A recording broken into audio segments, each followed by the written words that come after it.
네, 지난 시간에 이어서 이제 창세기를 하게 되었는데 한번 해보니까 15분, 20분 만에 많은 분량을 한다는 게 얼마나 좀 어리석은 말이었는지 이제 좀 알게 되었습니다.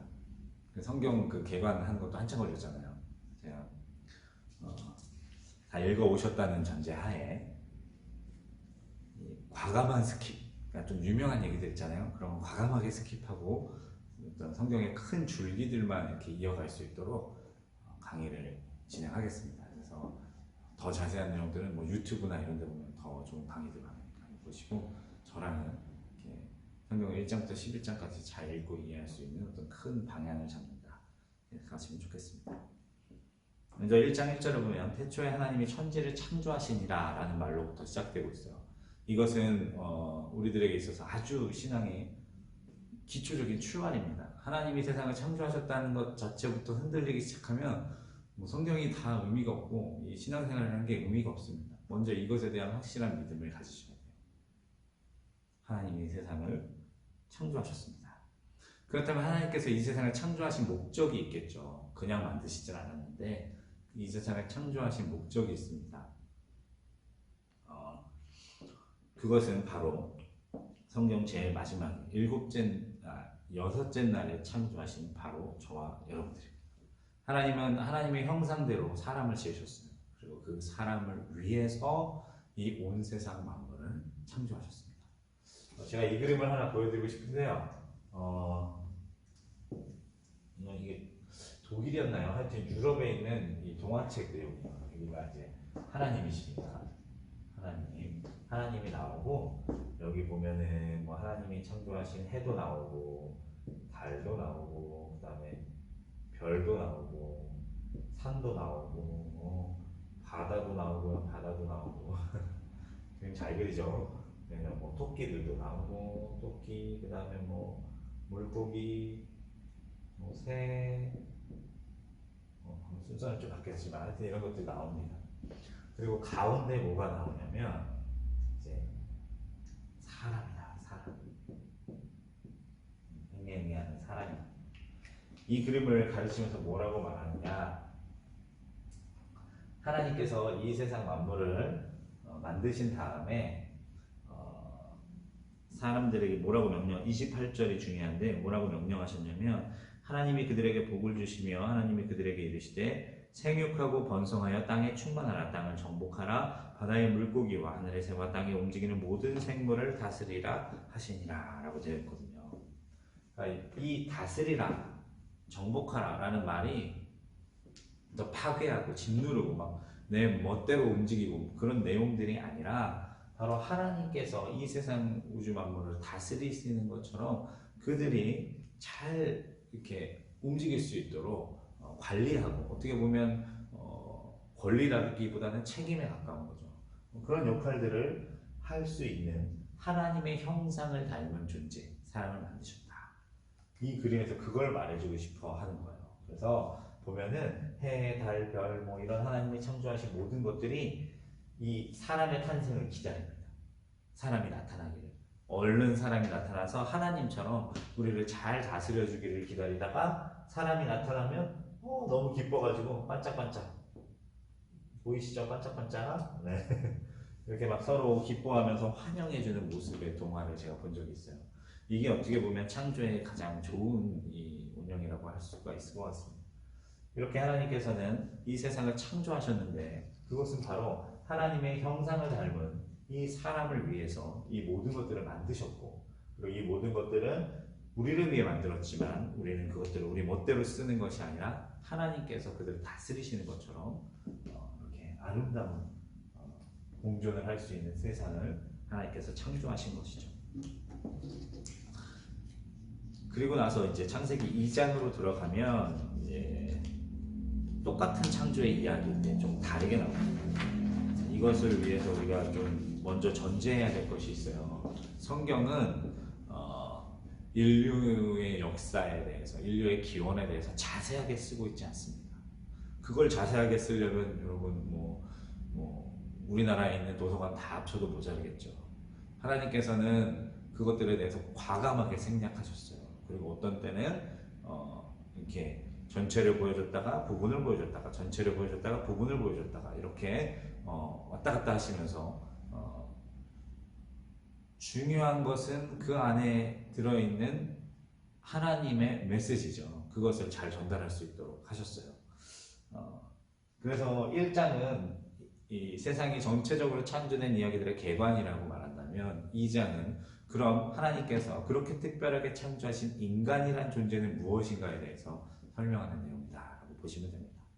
그래서 2장에 보면은 마치 아담과 하와를 먼저 흙으로 지어서 만들어 놓으시고 그 뒤에 나머지 동물들을 만들어서 데리고 오시는 것처럼 이 2장 내용이 보이는데 이것은 이제 히브리어 동사를 보면 좀 더 이해할 수가 있습니다. 이게 굉장히 오래된 히브리어거든요. 근데 이 하나님이 이 만들다라는 이 시제가 현재로도 쓰이고 또 미래로도 쓰이고 과거로도 쓰일 수 있는 아주 넓은 의미의 시제예요. 그러니까 하나님이 각종 흙으로 19절에 들짐승 공중의 새들을 지으시고 아담이 무엇이나라고 부르나 보시려고 그것들을 그에게로 끌어가시니 라고 나와 있는 이 장면이 마치 아담을 먼저 만들어 놓고 그 다음에 흙으로 그것들을 만들어서 끌고 왔다기보다는 하나님께서 먼저 창조하신 것들을 데리고 왔어도 이 히브리어 원어의 시제로는 문제가 안 되는 거예요. 하여튼 뭐 중요한 것은 하나님께서 이 창조의 이야기, 2장의 창조의 이야기를 통해서 전하고 싶은 것은 세상이 어떻게 만들어졌는가가 아니라 인간은 무엇인가에 대해서 말하고 싶어 하신다는 것이죠. 하나님께서 에덴 동산이라는 것을 만드셨습니다. 그리고 그곳에서 인간이 살도록 하셨어요. 그리고 그 에덴 동산의 중앙에는 선악과를 만들어 놓으셨습니다. 그리고 엄히 경고하셨습니다. 절대로 따먹지 말아라. 너희가 선악과를 먹는 날에는 죽을까 하노라가 아니라 반드시 죽으리라. 정령 죽으리라고 말씀하셨습니다. 이 동산 중앙에 이 선악을 알게 하는 나무를 만들어 놨죠. 그리고 이 아담과 하와에게 절대로 따먹지 마라. 그러나 3장에 어떤 존재가 나옵니까? 뱀이 나타나죠. 이 뱀이 나타나가지고 이거 따먹어라! 라고 아담과 하와를 꼬십니다. 그러면서 아담과 하와가 이것을 따먹게 되는 장면이 나오죠. 여기서 중요한 건 이거예요. 도대체 하나님께서 왜 선악과를 만드셨는가? 이것이에요. 이것에 대해서 여러 가지 철학적인 이야기들을 할 수 있겠지만 진짜 중요한 핵심은 이것입니다. 내가 하나님이야.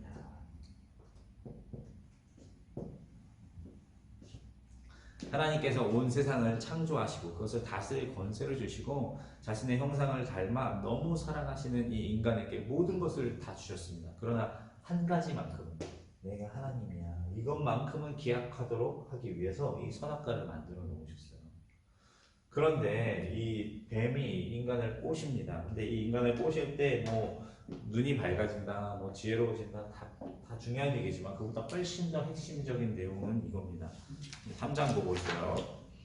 3장에 보면 어디 갔냐? 뱀이 여자에게 이르되 너희가 결코 죽지 아니하리라. 너희가 그래서 뭐 너희 눈이 밝아져? 이것이 중요합니다. 하나님과 같이 되어. 이것이 중요해요. 이 뱀이 결국 이 뱀이라고 말하는 이 악마적인 존재, 이 사탄이 인간을 타락시키는 것은 무엇이었냐? 바로 이것을 깨뜨리는 겁니다. 하나님이 우리의 신이시고 우리의 주인이시고 하나님은 창조주, 우리는 피조물. 이 너무나 당연한 그리고 그것만 지켜진다면 우리 모두가 행복할 수 있는 이 중요한 것을 깨뜨리는 거예요. 내가 하나님이 되어라. 너희들의 하나님. 이 성경에 나오는 중요한 신 둘이 있습니다. 바알과 아세라예요. 바알, 아세라. 이 두 신이 나오는데 이 두 신은 사실은 종교학적으로 거슬러 올라가 보면 하여튼 인간이 섬기는 신의 어떤 기원적인 모습이기도 하대요. 근데 이걸 뭐 어렵게 말할 필요 없고 쉽게 말하면 남신, 남자신. 그러니까 결국 우상숭배, 하나님과 결별한 인간이 선택했던 것에 아주 근본적인 원한은 무엇이냐? 바로 스스로가 신이 되는 거예요. 남자는 남자 신이 되고 여자는 여자 신이 되고 이 선악과를 따먹음으로써, 즉 하나님을 하나님으로 여기는 것을 부인함으로써 내가 신이다 라고 되는 것이죠. 이것이 인간의 타락이라 성경은 말하고 있습니다.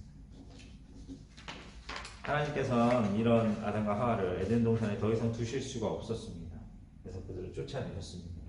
그리고 그들의 수명을 이제 죽음이라는 것을 향해 가게 하셨습니다. 근데 여러분, 이거 억울하다고 말할 필요가 없어요. 하나님이 너무 아끼던 것이라도 주인을 배신하고 또 그 목적을 잃어버리면 폐기되는 것이 사실은 마땅한 것이에요. 그러나 하나님께서는 그럼에도 불구하고 스스로 남신과 여신이 되기로 작정해버린 이 사람을 너무나 사랑하셨기 때문에 이때부터 인류 구원의 거대한 바퀴를 굴리시는 거죠. 예수 그리스도를 통해 완성하신 하나님이 가장 사랑하는 존재의 회복을 사실은 이때부터 계획하시고 움직이시는 거죠. 자, 그러면 스스로가 남신, 여신이 되기를 선택했던 이 인간의 결과는 어떠했는가? 그 결과에 대해서 4장에 보면 나옵니다. 이 둘이 자식을 낳아요. 우리가 잘 아는 가인과 아벨을 낳습니다. 가인과 아벨을 낳았어요. 가인은 아벨에게 어떤 행동을 했죠? 보시면 알겠지만 아벨을 죽입니다. 인류의 첫 살인이라. 이게 매우 중요해요. 스스로 신이 되겠다 작정한 인간의 결론, 결과, 성경은 뭐라고 말하고 있느냐? 바로 타자를 죽이는, 사랑하지 않는.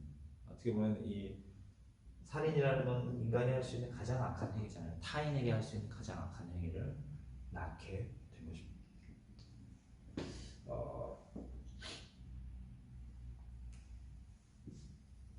중요한 것이 있습니다. 성경은 항상 이렇게 여러 줄기로 나눠가요. 줄기로 나눠가는데 여기가 이제 세상, 악한 곳이라고 한다면 하나님께서는 이 가인이 물론 그에게 뭐 이렇게 생명을 건질 수 있는 표도 주셨지만 이 가인이라는 인물은 하나님을 떠나고 멀리 가버린 인류를 말합니다. 그럼 하나님께서 가인이 떠나갔으니까 이제 인류를 포기하셨느냐? 그렇지 않습니다. 성경에 보면 누가 나오죠? 셋이 나옵니다. 그리고 이 셋의 자식이 나오는데 이제 에노스라는 인물이 나와요. 이 에노스가 나온 다음부터 비로소 여호와의 이름을 불렀더라. 즉 이 에노스가 하나님을 예배하는 민족이었다라고 말하고 있어요. 이것이 어떻게 보면 지금 저와 여러분들까지도 이어진다 할 수 있겠죠. 이 가인은 말 그대로 타락했습니다. 그 뒤로 이제 결과로 나오는 인물이 누구냐? 이제 라멕이라는 인물이 나오는데 이 가인의 후손 셋은 에노스를 낳았다면 라멕을 낳았는데 이 라멕이라는 인물은 그의 조상 가인보다 더 기가 막힙니다. 가인은 욱해서 동생을 죽이고 하나님께서 보호해 주셨어요. 그래도 가인을 치는 자에게는 7배 벌을 주겠다. 근데 이 라멕은 하나님과의 대화 내용도 없고 뭐 자세한 것도 없습니다. 근데 어떤 젊은이가 자기한테 상처를 입혔다고 죽여버렸어요. 그러면서 뭐라고 말하냐면 라멕의 아내들이여 내 말을 들으라. 나의 상처로 인하여 내가 사람을 죽였고 나의 상함으로 소년을 죽였도다. 가인을 위해서는 벌이 7배일진데 라멕을 위해서는 77배. 회개함이 없습니다. 그냥 느낌 오시죠? 가인의 살인, 하나님의 특별한 은혜로 겨우 사실은 이제 생명을 유지하게 된 것인데 이 라멕이라는 인물에게는 죄책감이 없습니다. 하나님이 아무 말씀 안 하셔도 그냥 당당한 거예요. 가인에게 7배면 나한테는 77배야. 나 이런 사람이야. 이런 느낌을 주는 거죠. 지금 이 두 갈래가 어떻게 나눠지는지 여러분 보고 계십니다. 자, 그러면서 이제 5장으로 넘어가면 아담의 족보가 나옵니다. 근데 이 족보라는 게 되게 중요해요. 특히 구약 성경 쪽에서 족보가 나온다는 건 신약도 마찬가지지만 이제 앞으로 매우 매우 중요한 이야기가 시작된다라는 전제가 됩니다. 그러니까 뭐 갑자기 뜬금없이 족보가 나왔어? 그러면 다음부터 뭔가 장면 전환되면서 매우 중요한 사건이나 인물이 나타나겠구나, 이런 걸 볼 수가 있는 거죠. 또 5장에 족보가 나옵니다. 5장에 족보가 나오고, 그리고 이제 6장으로 넘어가면 자, 이제 진짜 하고 싶은 이야기가 나옵니다. 이 하나님의 아들들이에요. 이제 가인이 아니라 하나님께서 따로 구별하신 이 셋의 후예들, 에노스, 하나님을 예배하던 후예들이 시간이 지나니까 이 세상의 사람의 딸들과 하나님의 아들들이 혼인하기 시작했대요. 이것은 무엇이냐? 이 에노스의 후예들도 결국 타락해서 세상의 악을 자기들에게 끌어들이기 시작했다. 이걸 뭐라 그러니까 타락이라고 하죠. 타락한 겁니다. 하나님께서 이것을 보시고 너무 안타까워하셨어요. 그러면서 이 사이에서 어떤 존재가 나타나냐? 네피림이라는 존재가 나타납니다. 네피림. 이것은 이제 자이언트, 괴물들을 말하는 건데, 이들은 아주 힘이 센 존재들인데, 그것은 뭘 말하냐? 힘의 논리로 자기 뜻대로 약자들을 움직이고 컨트롤하고 지배하는 그런 존재들에 대해서 말하고 있습니다. 이런 괴물 같은 존재들이 나타나기 시작해요. 하나님은 이걸 그대로 지켜보실 수가 없었고, 결국 이제 노아, 우리가 잘 아는 노아라는 인물을 통해서 이 세상을 심판하시게 그러실 것입니다. 이 세상들을 다 심판하게 그러실 것입니다. 하나님은 120년 동안 노아에게 방주를 짓게 하셨습니다. 어떻게 보면 인류가 회개할 기회를 주신 거예요. 그러나 노아가 산 꼭대기에 120년 동안 어마어마하게 큰 배를 짓고 있는 모습을 보면서도 전혀 회개하지 않았죠. 하나님께 돌이키지 않았습니다. 그리고 하나님께서는 이제 때가 되자 40일간 비를 내리셔서 인류를 심판하셨습니다. 이것은 사실 이제 저희들에게 주시는 복선이기도 합니다. 이제 앞으로 예수 그리스도께서 재림하실 것입니다. 그리고 심판하실 것입니다. 근데 지금 이런 얘기하면 사람들이 다 비웃죠. 마치 노아가 산꼭대기에 수고스럽게 그 큰 배를 짓는 모습을 보고 120년 동안이나 짓는 모습을 보고 비웃었던 것처럼 지금도 뭐 우리가 마지막 때에 대해서 얘기하면 코웃음을 치죠. 그러나 중요한 것은 이것입니다. 그때는 반드시 올 거죠. 하여튼 이 하나님의 이 40일간 내린 비, 어떤 신학자는 이렇게 말했어요. 40일간 하나님이 우셨다. 그 어떤 느낌이신지 아시겠죠? 너무 사랑하는 인간의 타락을 보고 이렇게까지 할 수밖에 없는 스스로를 하나님께서 정말 마음 아파하셨다. 그것을 이제 하나님의 눈물이 40일간 내렸다. 이렇게 표현하고 했습니다. 이 홍수 사건이 일어난 다음에 이제 이 세상이 어떻게 보면 정화되었습니다. 이제 노아와 세 아들들만 남았어요. 마치 아담과 하와만 나왔던 것처럼. 그리고 이들을 통해서 또 새로운 인류가 시작되었습니다. 그러면은 이제 이들이 참 끝까지 하나님 섬기면서 아름답게 잘 살았대요. 이렇게 결론이 내리면 참 좋겠지만 우리가 예상하는 것처럼 그렇지 않습니다. 뭔가 미묘하지만 어두운 이야기들이 나와요. 뭐냐면 노아와 그 아들들의 이야기. 노아는 하나님께서 다시 정착하게 해주신 그 땅에서 포도를 농작했는데 거기서 포도주를 마시고 취했습니다. 사실은 노아 안에 남아있는 이 세상의 뭐라 그럴까요? 영향이라고 할 수도 있죠. 그것을 먹고 취했습니다. 그 결과 세 아들 중에 한 명, 가나안은 아버지 허물을 덮지 않고 그것을 들춰내는 일을 하고 저주를 받게 됩니다. 이 이야기가 참 이제 좀 쎄한 느낌을 주는 거죠. 이제 앞으로 이어질 이야기들이 그렇게 아름답지만은 않겠구나라는 느낌을 주는 거죠. 그러면 이제 10장으로 넘어가면 이제 시간이 많이 지났습니다. 시간이 많이 지나면서 여기서도 또 하나의 인물이 나타나요. 누구냐면 바로 니므롯이라는 인물입니다. 니므롯은 여호와 앞에 용사였습니다. 사냥꾼이었습니다. 하여튼 대단한 인물이었죠. 마치 이 셋과 에노스의 후예들 중에 네필임처럼 힘 있는 용사였습니다. 둘의 공통점, 이 용사라는 것이 긍정적으로 보시면 안 됩니다. 매우 부정적입니다. 힘으로 타자를 지배하고 움직이는 그런 존재들을 말합니다. 그리고 이 니므롯이 동쪽으로 옮겨가서 처음 내려다 아라산 인근이 아니라 동쪽으로 옮겨가서 도시를 만듭니다. 그리고 탑을 쌓죠. 이것이 바로 그 유명한 바벨입니다.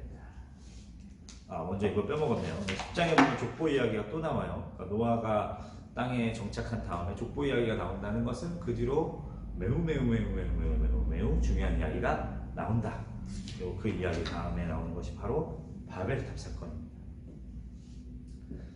그들이 동쪽에 이 탑을 쌓았어요. 탑을 쌓았는데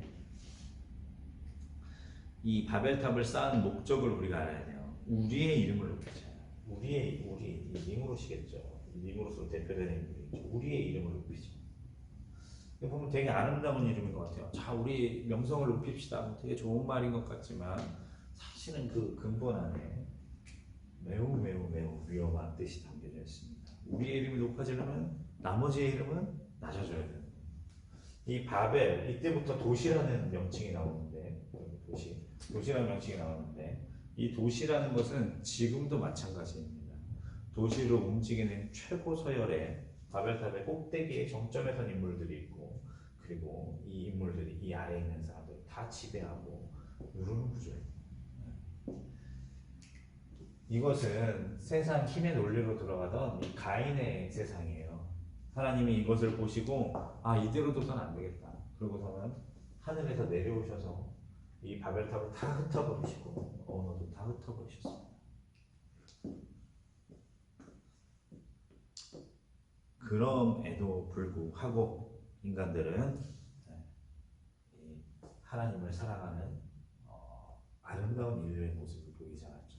결국 이 바벨탑 사건이라는 것이 노아의 후예들의 타락을 보여줍니다. 그들도 결국 타락했다더라.